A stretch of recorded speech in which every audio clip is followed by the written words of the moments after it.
Hello everyone, welcome back to my YouTube channel. ಎಲ್ಲರೂ ಹೇಗಿದ್ದೀರಾ? I hope ಎಲ್ಲರೂ ಚೆನ್ನಾಗಿದ್ದೀರಾ ಅಂತ ಭಾವಿಸ್ತಾ ಇವತ್ತಿನ ವಿಡಿಯೋ ಕೂಡ ಸ್ಟಾರ್ಟ್ ಮಾಡ್ತಾ ಇದ್ದೀನಿ.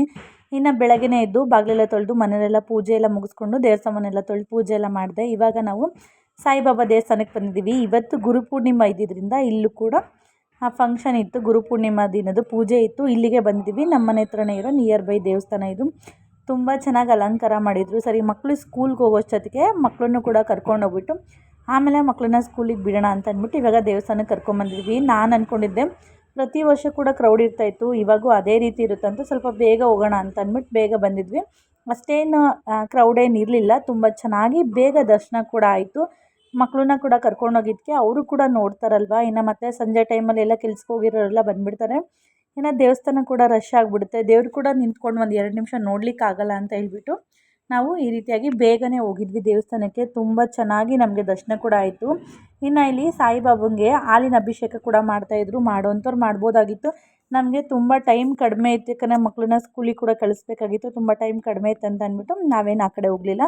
ಅದೇ ಒಂದು ಕ್ಲಿಪ್ಪಿಂಗ್ನ ಕೂಡ ಮಾಡಿಕೊಂಡೆ. ಇನ್ನು ಹೋಮ ಎಲ್ಲ ಇತ್ತು, ಅದನ್ನು ಕೂಡ ನೋಡಿಕೊಂಡು ನಿಂತಿದ್ವಿ. ದೇವರಂದು ತುಂಬ ಚೆನ್ನಾಗಿ ದೇವ್ರನ್ನ ಅಲಂಕಾರ ಮಾಡಿದರು. ನೋಡಲಿಕ್ಕೆ 2 ಕಣ್ಣು ಸಾಲದು ಅಂತ ಹೇಳಬೇಕು, ಅಷ್ಟು ರೀತಿಯಾಗಿತ್ತು ದೇವರು. ಅಷ್ಟು ತುಂಬ ಚೆನ್ನಾಗಿ ದೇವ್ರನ್ನ ರೆಡಿ ಮಾಡಿದರು, ಅಲಂಕಾರ ಮಾಡಿದರು. ಇನ್ನು ಮುಂದೆ ಹೋಮಗಳೆಲ್ಲ ಕೂಡ ಮುಗ್ದೋಗಿತ್ತು. ಬೆಳಗ್ಗೆಯಿಂದನೇ ಸ್ಟಾರ್ಟ್ ಆಗಿದ್ದೆ ಆ ಹೋಮ. ಬೆಳಗ್ಗೆ 4 ಗಂಟೆಯಿಂದನೇ ಹೋಮಗಳಿತ್ತು. ಇನ್ನು ಇಲ್ಲಿ ಸ್ವಲ್ಪ ಸಣ್ಣ ಪುಟ್ಟ ಕ್ಲಿಪ್ಪಿಂಗ್ಸ್ ಎಲ್ಲ ಮಾಡಿಕೊಂಡೆ. ತುಂಬ ಚೆನ್ನಾಗಿ ಪೂಜೆ ಎಲ್ಲ ನಡೀತಾ ಇತ್ತು. ನಾವು ಕೂಡ ಭಾಗವಹಿಸಿದ್ದು ತುಂಬ ಚೆನ್ನಾಗಿತ್ತು ಅಂತ ಅನ್ನಿಸ್ತು. ಇನ್ನೂ ಐತೆ ವಿಭೂತಿ ಇಟ್ಕೋ. ಆಯ್ತು ಹಣೆ ಆಯ್ತು.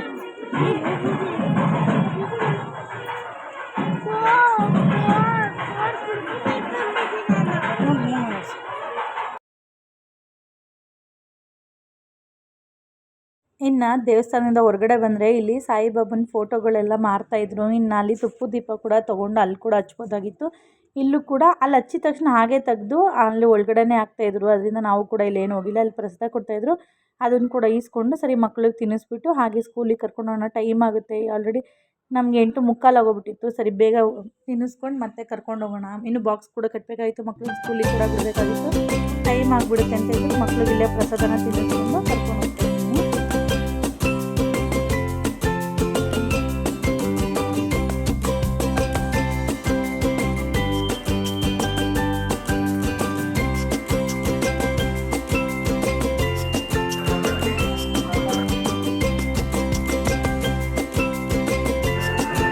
ಹೇಳಿ, ಯಾರು ಬಂದಿಲ್ವಾ?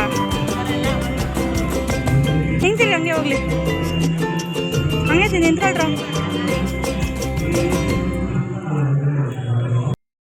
ಇನ್ನು ಪ್ರಸಾದ ಎಲ್ಲ ತಿನ್ಕೊಂಡು ಇನ್ನು ಹೊರಗಡೆ ಬರ್ತಾಯಿದ್ದೀವಿ. ಈಚೆ ಎಲ್ಲ ಸೇಮ್ ಜಾತ್ರೆಗಳಲ್ಲೆಲ್ಲ ಹಾಕ್ತಾರಲ್ಲ ಆ ಥರ ಆಟ ಸಾಮಾನುಗಳು ಎಲ್ಲ ಹಾಕಿದ್ರು. ಇನ್ನು ಮಕ್ಕಳು ಕೇಳೋಕ್ಕಿಂತ ಮುಂಚೆ ಮನೆಗೆ ಓಡ್ಬೇಡ, ಎಷ್ಟೇ ತಕ್ಕೊಟ್ರು ಹಾಳು ಮಾಡ್ತಾರೆ ಮಕ್ಕಳು ಅಂತ ಹೇಳ್ಬಿಟ್ಟು ಇನ್ನು ರಿಟರ್ನ್ ನಾವು ಮನೆಗೆ ಬಂದ್ವಿ. ಮನೆಗೆ ಬಂದ ತಕ್ಷಣ ನಾನು ಆಲ್ರೆಡಿ ಹಿಂದಿನ ದಿವಸನೇ ನಾನು ಸಾಂಬಾರೆಲ್ಲ ಮಾಡಿಟ್ಟಿದ್ದೆ. ಇಡ್ಲಿಗೆ ಸಾಂಬಾರು ಮಾಡಿಬಿಡೋಣ ಅಂದ್ಬಿಟ್ಟು ಹಿಂದಿನ ದಿವಸನೇ ಬಸ್ಸಾರು ಮಾಡಿದ್ದೆ. ಅದ್ರ ಜೊತೆ ಇಡ್ಲಿಗೆ ಸಾಂಬಾರು ಕೂಡ ಮಾಡಿಟ್ಟಿದ್ದೆ. ಯಾಕಂದರೆ ಮಕ್ಕಳಿಗೆ ದೇವಸ್ಥಾನದಿಂದ ಬಂದು ಬಾಕ್ಸ್ ಎಲ್ಲ ಕಟ್ಟಲಿಕ್ಕೆ ಟೈಮ್ ಆಗುತ್ತೆ ಅಂತ ಹೇಳಿಬಿಟ್ಟು ನಾನು ಆಲ್ರೆಡಿ ಇಡ್ಲಿನೂ ಎಲ್ಲ ಮಾಡಿಟ್ಬಿಟ್ಟು ಹೋಗಿದ್ದೆ. ನೋಡಿ, ಬಿಸಿ ಬಿಸಿಯಾಗಿತ್ತು ಇಡ್ಲಿ ಕೂಡ. ಸರಿ ಹಾಕ್ಬಿಟ್ಬಿಟ್ರೆ ಮಕ್ಕಳು ತಿಂದುಬಿಡ್ತಾರೆ. ಅಷ್ಟೊಳಗಡೆ ಬಾಕ್ಸ್ ಕೂಡ ಕಟ್ಟೋಣ ಅಂತ ಅಂದ್ಬಿಟ್ಟು ಮಕ್ಳಿಗೆ ಹಾಕ್ಕೊಟ್ಟೆ. ನಾವು ಎಷ್ಟೇ ಏನೇ ಮಾಡಿದ್ರು ಮಕ್ಕಳಂತೂ ಊಟ ತಿನ್ನಿಸಿ ಸ್ಕೂಲಿಗೆ ಕಳ್ಸೋದು ತುಂಬ ಕಷ್ಟ ಇದೆ. ಇದು ಬಂದುಬಿಟ್ಟು ದಾಸವಾಳ ಮೊನ್ನೆ ತೊಗೊಂಡಿದ್ನಲ್ವ, ಅದು ಸ್ವಲ್ಪ ಜಾಸ್ತಿನೇ ಮೊಗ್ಗಳೆಲ್ಲ ಆಗಿದೆ. ಒಂದು 7-8 ಆಗಿದೆ. ಅಲೋವೆರಾ ನೋಡಿ ತುಂಬ ಚೆನ್ನಾಗಿ ಬರ್ತಾಯಿದೆ. ಅದ್ರ ಜೊತೆ ನಾನು ಇದನ್ನು ಮಸೊಪ್ಪು ಕೂಡ ಹಾಕ್ಬೋದು, ಮಕ್ಕಳು ಕೂಡ ತಿನ್ನಿಸ್ಬೋದು. ಒಂದೆಲ್ಗ ಇದು. ಇನ್ನು ಇದು ತೊಗರಿ ಗಿಡ, ಇದು ಶೋ ಗಿಡ. ಇದು ವರ್ಷಕ್ಕೊಂದ್ಸತಿ ಮಾತ್ರ ಎಲೆ ಬಿಡುತ್ತೆ. ಇನ್ನು ಇದು ಈರುಳ್ಳಿ ಹೂವು ಥರ ಇದೆ. ಅದು ಇದರಲ್ಲಿ ಪಿಂಕ್ ಕಲರ್ ಹೂವು ಬಿಡುತ್ತೆ, ತುಂಬ ಚೆನ್ನಾಗಿ ಕಾಣಿಸುತ್ತೆ. ಇದ್ರ ಜೊತೆ ನಾನು ಪುದೀನ ಕೂಡ ಹಾಕ್ಕೊಂಡಿದ್ದೀನಿ. ಇನ್ನು ಇದು ರೋಸು. ಇನ್ನು ಇದು ದಾಸವಾಳ. ದಾಸವಾಳದಲ್ಲಿ ಮೊಗ್ಗು ಕೂಡ ಬಿಟ್ಟಿದೆ ನೋಡಿ, ಇಲ್ಲೊಂದು ಬಿಟ್ಟಿದೆ. ಇನ್ನು ಈ ಕಡೆ ಒಂದಿದೆ.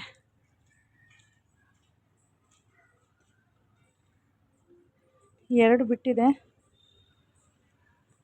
ಚೆನ್ನಾಗಿದೆ. ಇದು ಪಿಂಕ್ ಕಲರ್ ಬರುತ್ತೆ ನೋಡಿ. ಇಲ್ಲಿದು ವೈಟ್ ಕಲರ್ ಬಿಟ್ಟಿದೆ ನೋಡಿ, ಕಾಣಿಸ್ತಾ ಇರ್ಬೋದು. ಇದು ವೈಟ್ ಇದೆ, ಇದು ಪಿಂಕ್ ಇದೆ. ರೆಗ್ಯುಲರಾಗಿ ಹೂವು ಬಿಡ್ತಾನೆ ಇರುತ್ತೆ. ಇನ್ನು ಇದು ಬಂದುಬಿಟ್ಟು ದೊಡ್ಡ ದಾಸವಾಳ ಗಿಡ. ಇದೆಲ್ಲ ಸ್ವಲ್ಪ ಕ್ಲೀನ್ ಮಾಡಿಬಿಟ್ಟು ಇಲ್ಲಿ ಮಟ್ಟ ಮಾಡಿ ಸ್ವಲ್ಪ ಇದನ್ನು ಗಿಡ ಕೂಡ ಕಟ್ಟಿದ್ದೀವಿ. ಗಾಡಿಯೆಲ್ಲ ನಿಂತ್ಕೊಳಕ್ಕೆ ಸ್ವಲ್ಪ ಜಾಗ ಸಾಕಾಗ್ತಿರಲಿಲ್ಲ, ತುಂಬ ಹರಡ್ಕೊಂಬಿಟ್ಟಿತ್ತು ಅಂತ ಹೇಳ್ಬಿಟ್ಟು ಹಿಂಗೆಲ್ಲ ಕಟ್ಟಿದ್ದೀನಿ. ಇದು ಕೂಡ ಪೂಜೆಗೆಲ್ಲ ಹೂವು ತುಂಬ ಜಾಸ್ತಿನೇ ಬಿಡುತ್ತೆ, ಚೆನ್ನಾಗಿ ಬಿಡುತ್ತೆ. ಇನ್ನು ನಾನು ಈ ಕ್ಲಿಪ್ಪಿಂಗ್ ಮಾಡ್ಕೊಂಡಿದ್ದು ಮಕ್ಕಳನ್ನೆಲ್ಲ ಸ್ಕೂಲಿಗೆ ಬಿಟ್ಟು ರಿಟರ್ನ್ ಮನೆಗೆ ಬರಬೇಕಾದ್ರೆ ಈ ಕ್ಲಿಪ್ಪಿಂಗ್ನ ಮಾಡ್ಕೊಂಡಿದ್ದು. ಇನ್ನು ಮನೆಗೆ ಬಂದಮೇಲೆ ಯಾವ್ಯಾವ ರೀತಿ ಕೆಲಸಗಳಿರುತ್ತೆ ಅಂತ ಹೇಳೋ ಹಾಗೆ ಇಲ್ಲ. ಮಕ್ಕಳು ಸ್ಕೂಲಿಗೆ ಹೋಗಿದ ತಕ್ಷಣ ನಮ್ಮದೇ ಆದಂತಹ ಸ್ವಲ್ಪ ಕೆಲಸಗಳು ನಮಗೋಸ್ಕರ ಕಾಯ್ತಾನೆ ಇರುತ್ತೆ. ನಮಗೆ ಟೈಮ್ ಸಿಗದೆ ಮಕ್ಕಳು ಸ್ಕೂಲ್ಗೆ ಹೋದ್ಮೇಲೆ ಒಂದೊಳ್ಳೆ ಕಾಫಿ ಕುಡಿತಾ ಟೈಮ್ನ ನಮಗೋಸ್ಕರ ಸ್ಪೆಂಡ್ ಮಾಡ್ತೀವಲ್ಲ, ಅದೇ ಟೈಮು ನಮಗೆ ತುಂಬಾ ರಿಲೀಫ್ ಅನಿಸುತ್ತೆ. ಇನ್ನು ಆಲ್ರೆಡಿ ನಿಮಗೆ ಮನೆ ನೋಡ್ತಾ ಇರ್ಬೋದು, ಎಲ್ಲ ಕ್ಲೀನಾಗಿದೆ. ಆಲ್ಮೋಸ್ಟು ಪೂಜೆ ಎಲ್ಲ ಮಾಡೋದ್ರಿಂದ ಎಲ್ಲ ತುಂಬ ಚೆನ್ನಾಗಿ ಕಾಣಿಸ್ತಾ ಇದೆ, ನೀಟಾಗಿ ಕೂಡ ಇದೆ ಮನೆ ಇವಾಗ. ಇನ್ನು ಯಾವ ರೀತಿಯಾಗಿ ಪೂಜೆ ಮಾಡಿದ್ವಿ ಅಂತ ನಾನು ಬೆಳಗ್ಗೆ ತೋರ್ಸೋಕ್ಕಾಗಿಲ್ಲ ಒಂದು ಕ್ಲಿಪ್ಪಿಂಗ್ ಅಂತ ಹೇಳ್ಬಿಟ್ಟು ಇನ್ನು ಮಕ್ಕಳನ್ನೆಲ್ಲ ಸ್ಕೂಲಿಗೆ ಬಿಟ್ಟು ಬಂದಮೇಲೆ ಒಂದು ಕ್ಲಿಪ್ಪಿಂಗ್ನ ಮಾಡ್ಕೊಂಡಿದ್ದೆ. ಅದನ್ನು ಇದ್ರ ಜೊತೆ ಶೇರ್ ಮಾಡ್ಕೊತಾ ಇದ್ದೀನಿ. ಈ ರೀತಿಯಾಗಿ ಹಿಂದಿನ ದಿವಸನೇ ದೇವ್ರ ಸಾಮಾನೆಲ್ಲ ತೊಳ್ಬಿಟ್ಟು ಮನೇಲಿ ಈ ರೀತಿಯಾಗಿ ಪೂಜೆ ಮಾಡ್ಕೊಂಡಿದ್ದೆ. ನಾನು ಟಿಫನ್ ಎಲ್ಲ ಮುಗಿಸ್ಕೊಂಡು ಒಂದು ಸ್ಯಾರಿ ಕುಚ್ಚು ಕಟ್ಟೋದಿತ್ತು ಅಂತ ಹೇಳ್ಬಿಟ್ಟು ಸ್ಯಾರಿ ಕುಚ್ಚು ಕೊಡೋದು ಸ್ಟಾರ್ಟ್ ಮಾಡಿದ್ದೀನಿ. ಈ ರೀತಿಯಾಗಿ ಒಂದು ಬೀಡು ಒಂದು ಕುಚ್ಚನ್ನ ಕಟ್ಟೋದು ಕಲರ್ ಕಾಂಬಿನೇಷನ್ ಅಂತೂ ನೆಕ್ಸ್ಟ್ ಲೆವೆಲಲ್ಲಿತ್ತು. ಈ ಥರ ಡಬಲ್ ಕಾಂಬಿನೇಷನ್ ಇದ್ದರೆ ತುಂಬ ಚೆನ್ನಾಗಿ ಕಾಣುತ್ತೆ ಸ್ಯಾರಿ ಕುಚ್ಚು. ಇನ್ನು ನಿಮಗೆ ಬೆಳಗ್ಗೆ ವಿಡಿಯೋ ಮಾಡ್ತಾಯಿದ್ದೀನಿ, ಅದರಿಂದ ಸ್ವಲ್ಪ ಡಲ್ ಕಾಣಿಸ್ತಾ ಇದು ಕತ್ಲಲ್ಲೆಲ್ಲ ತುಂಬ ಶೈನಿಂಗ್ ಹೊಡಿತೆ, ಡಬಲ್ ಕಲರ್ ಇದೆ, ತುಂಬ ಚೆನ್ನಾಗಿತ್ತು ಸ್ಯಾರಿ ಕುಚ್ಚು. ಇದು ಬಂದ್ಬಿಟ್ಟು ಬೇಬಿ ಕುಚ್ಚು ಥರನೇ ಬರುತ್ತೆ, ಒಂದು ಬೀಡ್ಸ್ ಬರುತ್ತೆ ಅಷ್ಟೇ ಮಧ್ಯದಲ್ಲಿ. ತುಂಬ ಚೆನ್ನಾಗಿತ್ತು. ಕುಚ್ಚೆಲ್ಲ ಕಟ್ ಮುಗಿಸೋಷ್ಟೊತ್ತಿಗೆ ಆಲ್ಮೋಸ್ಟ್ ಮಧ್ಯಾಹ್ನ ಆಗೋಯಿತು. ಇವಾಗ ನಾನು ಬಸ್ಸಾರು ಮಾಡ್ಕೊಂಡಿದ್ದೀನಿ. ಬಸ್ಸಾರು, ಕಾಳು, ಸೊಪ್ಪು, ಮುದ್ದೆ ಮಾಡ್ಕೊಂಡಿದ್ದೀನಿ. ತುಂಬ ಚೆನ್ನಾಗುತ್ತೆ ಮುದ್ದೆ, ಆರೋಗ್ಯಕ್ಕೆ ಕೂಡ ಒಳ್ಳೆಯದು. ನಾನು ಸಂಜೆ ಹೊತ್ತು ಮುದ್ದೆ ಮಾಡ್ಕೊತೀನಿ, ಮಧ್ಯಾಹ್ನದ ಹೊತ್ತು ಏನಾದರೂ ಬೇಕನ್ಸಿದ್ರೆ ಮುದ್ದೆ ಕೂಡ ಮಾಡ್ಕೊಂಡು ಬಿಡ್ತೀನಿ. ಮುದ್ದೆ ಮಾಡಿಕೊಂಡು ಬಸ್ಸಾರು ಜೊತೆ ಊಟ ಮಾಡ್ತೀನಿ. ಇದ್ರ ಜೊತೆ ಸ್ವಲ್ಪ ಅನ್ನ ಇದ್ದರೆ ಮುಗೀತು ಊಟ ಕೂಡ. ಇನ್ನು ನಾನು ಮತ್ತೆ ಯಾವುದೇ ರೀತಿ ವಿಡಿಯೋ ಕಂಟಿನ್ಯೂ ಮಾಡೋಕ್ಕಾಗಿಲ್ಲ. ಮತ್ತು ನೆಕ್ಸ್ಟು ನಾನು ಗುರುವಾರ ಮತ್ತೆ ವಿಡಿಯೋ ಕಂಟಿನ್ಯೂ ಮಾಡ್ತಾಯಿದ್ದೀನಿ. ಗುರುವಾರ ಬೆಳಗ್ಗೆ ಎದ್ದು ಬಾಗಿಲೆಲ್ಲ ತೊಳೆದು ಈ ರೀತಿಯಾಗಿ ರಂಗೋಲಿನ ಬಿಟ್ಕೊಂಡಿದ್ದೆ. ಮನೆಯಲ್ಲೆಲ್ಲ ಪೂಜೆ ಮುಗಿಸ್ಕೊಂಡು ಇವಾಗ ನಾವು ಹೊನ್ನವ ರಾಯರ ಮಂತ್ರಾಲಯಕ್ಕೆ ಬಂದಿದ್ದೀವಿ. ಇಲ್ಲಿ ನೋಡಿ ತುಂಬಾ ರಶ್ ಇದೆ. ಇಲ್ಲಂತೂ ಯಾವಾಗ ಹೋದ್ರೂ ರಶ್ ಇರುತ್ತೆ, ಅಷ್ಟು ಕ್ರೌಡ್ ಇರುತ್ತೆ ದೇವಸ್ಥಾನ. ಇನ್ನು ನಾವು ಕಾಯಿ ಕಟ್ಟಿರೋದ್ರಿಂದ ಪ್ರತಿ ವಾರ ಕೂಡ ಬರ್ತಾಯಿದ್ದೀವಿ. ನಾವು ಪ್ರತಿ ಗುರುವಾರ ದೇವಸ್ಥಾನಕ್ಕೆ ಬರ್ತೀವಿ. ತುಂಬಾ ರಶ್ ಇರುತ್ತೆ. ಬೆಳಗ್ಗೆ ಆಲ್ಮೋಸ್ಟ್ ನಿಮ್ಗೆ ಇವಾಗ 7:30 ಇರ್ಬೋದು, ಆ ಟೈಮ್ನಿಂದ 7 ಗಂಟೆ 7:30 ಇದೆ, ಅಷ್ಟು ರಶ್ ಇರುತ್ತೆ ದೇವಸ್ಥಾನ. ತುಂಬ ರಶ್ ಇರುತ್ತೆ, ಯಾವಾಗ ಬಂದರೂ ರಶ್ ಇರುತ್ತೆ. ನಾವು ಆಲ್ಮೋಸ್ಟ್ ಬೆಳಗ್ಗೆನೇ ಬರೋದ್ರಿಂದ ಬೇಗ ಮುಗಿಸ್ಕೊಂಡು ಹೋಗ್ಬಿಡೋಣ ಅಂತ ಅಂದ್ಬಿಟ್ಟು ಬೆಳಗ್ಗೆನೇ ಬರ್ತೀವಿ.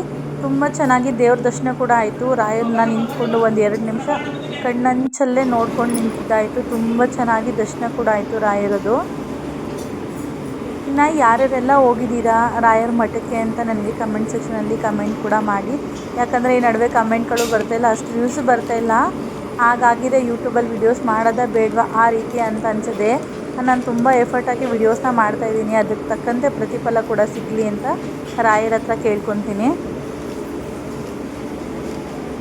ಆಲ್ಮೋಸ್ಟ್ ಇದು 10ನೇ ವಾರ ಆಗಿದೆ ನಾನು ರಾಯರ ಮಠಕ್ಕೆ ಬರ್ತಾ ಇರೋದು. ಇಲ್ಲೆಲ್ಲ ದರ್ಶನ ಮುಗಿಸ್ಕೊಂಡು ಇವಾಗ ನಾನು ರಿಟರ್ನ್ ಮನೆ ಕಡೆ ಹೋಗ್ತಾ ಇದ್ದೀವಿ. ಮನೆ ಹತ್ರ ಹೋಗ್ಬೇಕಾದ್ರೆ ಮಾಡ್ಕೊಂಡಿರೋ ಕ್ಲಿಪ್ಪಿಂಗ್ಸ್ ಇದ್ದು ಸಣ್ಣ ಪುಟ್ಟ ಕ್ಲಿಪ್ಪಿಂಗ್ಸ್ ಕೂಡ ಆ್ಯಡ್ ಮಾಡ್ತಾ ಇದ್ದೀನಿ. ಈ ನಡುವೆ 3 ಡೇಸ್ ಒಂದು ಬ್ಲಾಗ್ ಅಂತ ಕೂಡ ಹಾಕ್ತಾಯಿದ್ದೀನಿ. ಹಾಗಾದ್ರೂ ಅಷ್ಟೇನು ವ್ಯೂಸ್ ಬರ್ತಾಯಿಲ್ಲ. ಮೊನ್ನೆ ಮಾತ್ರ ನಾನ್ ವೆಜ್ಜು ಸಂಡೇ ಒಂದು ವಿಡಿಯೋ ಮಾಡಿದ್ದೆ, ಅದು ಕೂಡ ಚೆನ್ನಾಗಿ ವ್ಯೂಸ್ ಹೋಯಿತು. ಅದೊಂದೇ ವಿಡಿಯೋ ಈ ನಡುವೆ ಆಲ್ಮೋಸ್ಟ್ ಒಂದು 2 ವರ್ಷದಲ್ಲಿ ಅದೊಂದೇ ವಿಡಿಯೋ ನನಗೆ ಅಷ್ಟು ವೈರಲ್ ಆಗಿರೋದು. ಯಾವುದೇ ರೀತಿ ವಿಡಿಯೋಸ್ ಹಾಕಿದ್ರು ಅಷ್ಟೇನು ವೈರಲ್ ಆಗಲ್ಲ ಅನ್ನೋ ಕಾರಣಕ್ಕೋಸ್ಕರ ನಾನು ವಿಡಿಯೋಸ್ ಮಾಡೋದೇ ಬೇಡ ಅನಿಸ್ಬಿಡುತ್ತೆ. ಆದರೆ ಮೋಟಿವೇಶನ್ ಕಳ್ಕೊಬಾರ್ದು. ಇಲ್ಲ ವಿಡಿಯೋಸ್ ಮಾಡೋಣ ಅಂತ ಅಂದ್ಕೊಂಡು ನನಗೆ ನಾನೇ ಮೋಟಿವೇಟ್ ಮಾಡಿಕೊಂಡು ಮತ್ತೆ ರೆಗ್ಯುಲರಾಗಿ ವೀಡಿಯೋಸ್ಗಳನ್ನ ಮಾಡ್ತಾ ಬರ್ತಾಯಿದ್ದೀನಿ. ನಿಮ್ಮ ಸಪೋರ್ಟ್ ನನಗೆ ಹೀಗೆ ಇರಲಿ ಅಂತ ಕೇಳ್ಕೊತೀನಿ. ವಿಡಿಯೋ ನೋಡೋಕ್ಕಿಂತ ಮುಂಚೆನೇ ಒಂದು ಲೈಕ್ ಮಾಡಿಬಿಟ್ಟು ವಿಡಿಯೋ ನೋಡಿ. ನೀವು ಒಂದು ಲೈಕ್ ಮಾಡೋದ್ರಿಂದ ನಮಗೆ ಒಂದು ಮೋಟಿವೇಶನ್ ಬರುತ್ತೆ. ಇಲ್ಲ ವಿಡಿಯೋಸ್ ಹಾಕಬೇಕು, ನಾವು ಏನಾದರೂ ಸಾಧಿಸಬೇಕು ಅನ್ನೋ ಒಂದು ಹಠ ಛಲ ಕೂಡ ಬರುತ್ತೆ. ಯಾರೇ ವಿಡಿಯೋ ನೋಡಿದ್ರು ವಿಡಿಯೋ ನೋಡೋಕ್ಕಿಂತ ಮುಂಚೆ ಒಂದು ಕಮೆಂಟ್ ಹಾಕಿ ಒಂದು ಲೈಕ್ ಹಾಕ್ಬಿಟ್ಟು ಆ ವಿಡಿಯೋನ ನೋಡಿ ಅಂತ ಕೇಳ್ಕೊತೀನಿ. ಇದು ನಿಮ್ಮಲ್ಲಿ ಒಂದು ಕೇಳ್ಕೊತಾ ಇರೋ ಮನವಿ ಅಂತ ಕೂಡ ಅಂದ್ಕೋಬೋದು ನೀವು. ಇನ್ನು ನೆಕ್ಸ್ಟ್ ಬಂದ್ಬಿಟ್ಟು ನಾನು ದೇವಸ್ಥಾನದಿಂದ ಮನೆಗೆ ಬಂದಮೇಲೆ ನಾನು ಮತ್ತೆ ವಿಡಿಯೋ ಕಂಟಿನ್ಯೂ ಮಾಡ್ತಾಯಿದ್ದೀನಿ. ಅಲ್ಲಿಂದ ನಾನು ಅಯ್ಯಪ್ಪ ಟೆಂಪಲಿಗೆ ಬಂದಿದ್ದೆ. ನಿಮಗೂ ಕೂಡ ಅಯ್ಯಪ್ಪನ ದರ್ಶನ ಕೂಡ ಮಾಡ್ತಾಯಿದ್ದೀನಿ. ದೇವಸ್ಥಾನಕ್ಕೆ ಹೋಗಿ ಮತ್ತೆ ರಿಟರ್ನ್ ಮನೆಗೆ ಬಂದಮೇಲೆ ಮತ್ತೆ ಅಯ್ಯಪ್ಪ ಟೆಂಪಲಿಗೆ ಬಂದಿದ್ದೀನಿ. ಇಲ್ಲೂ ಕೂಡ ತುಂಬ ಚೆನ್ನಾಗಿ ದರ್ಶನ ಕೂಡ ಆಯಿತು. ಇಲ್ಲೂ ಕೂಡ ಒಂದು ಕ್ಲಿಪ್ಪಿಂಗ್ನ ನಿಮಗೂ ಕೂಡ ತೋರಿಸ್ತಾ ಇದ್ದೀನಿ. ಹಾಗೆಯೇ ಅಯ್ಯಪ್ಪ ಸ್ವಾಮಿ ದರ್ಶನ ಮುಗಿಸ್ಕೊಂಡು ಇನ್ನು ಮನೆಗೆ ಬಂದಮೇಲೆ ನಮ್ಮ ಗಿಡದಲ್ಲಿ ಒಂದು ದಾಸವಾಳ ಕೂಡ ಬಿಟ್ಟಿತ್ತು, ಅದನ್ನು ಕೂಡ ಕಿತ್ಕೊಂಡು ದೇವ್ರ ಫೋಟೋಗೆ ಮುಡಿಸ್ದೆ. ಇನ್ನು ನೆಕ್ಸ್ಟ್ ಬಂದ್ಬಿಟ್ಟು ನಮ್ಮದು ಸ್ಟಿಚಿಂಗ್ ಎಲ್ಲ ಮಾಡೋದು ಇರುತ್ತಲ್ಲ, ಯಾವಾಗಲೂ ರೆಗ್ಯುಲರಾಗಿ ಬ್ಲೌಸ್ನ ಕೂಡ ಕಟ್ಟಿಂಗ್ ಮಾಡಿಟ್ಟಿದ್ದೆ, ಅದನ್ನು ಕೂಡ ಸ್ಟಿಚಿಂಗ್ ಮಾಡಿದ್ದೀನಿ. ಈ ರೀತಿಯಾಗಿದೆ ಪ್ರಿನ್ಸಸ್ ಕಟ್ಟಲ್ಲಿ ಬ್ಲೌಸ್ನ ಸ್ಟಿಚಿಂಗ್ ಮಾಡಿರೋದು. ತುಂಬ ಚೆನ್ನಾಗಿ ಬಂದಿದೆ, ಕಸ್ಟಮರ್ ಕೂಡ ಇಷ್ಟ ಆಯಿತು. ಕಸ್ಟಮರ್ಸ್ ಕೂಡ ವೇರ್ ಕೂಡ ಮಾಡಿಸಿದೆ, ಫಿಟ್ಟಿಂಗ್ ಕೂಡ ತುಂಬ ಚೆನ್ನಾಗಿದೆ ಅಂತ ಹೇಳಿದ್ರು. ಇನ್ನು ಬ್ಯಾಕಲ್ಲಿ ಟಜಲ್ಸ್ ಕೂಡ ಸ್ವಲ್ಪ ಡಿಫ್ರೆಂಟ್ ಆಗಿರಲಿ ಅಂತ ಹೇಳ್ಬಿಟ್ಟು ಈ ರೀತಿಯಾಗಿ ಮಾಡಿದ್ದೀನಿ. ಕಲರ್ ಕಾಂಬಿನೇಷನ್ ಕೂಡ ತುಂಬ ಚೆನ್ನಾಗಿದೆ. ಆ ಬಟ್ಟೆ ಕೂಡ ಶೈನಿಂಗ್ ಕೂಡ ತುಂಬ ಚೆನ್ನಾಗಿತ್ತು. ನಾನು ಅದರಿಂದ ಈ ರೀತಿಯಾಗಿ ಸ್ಟಿಚ್ ಮಾಡಿದ್ದೀನಿ. ಓವರಾಲ್ ಲುಕ್ ಈ ರೀತಿಯಾಗಿದೆ. ಐ ಹೋಪ್ ನಿಮಗೆ ಈ 2 ಡೇಸ್ ಬ್ಲಾಗ್ ಇಷ್ಟ ಆಗಿದೆ ಅಂತ ಭಾವಿಸ್ತಿದ್ದೀನಿ. ಇಷ್ಟ ಆಗಿದ್ರೆ ಲೈಕ್ ಮಾಡಿ, ಕಮೆಂಟ್ ಮಾಡಿ, ಶೇರ್ ಮಾಡಿ. ಹೋಗಿ ಬರಲಾ?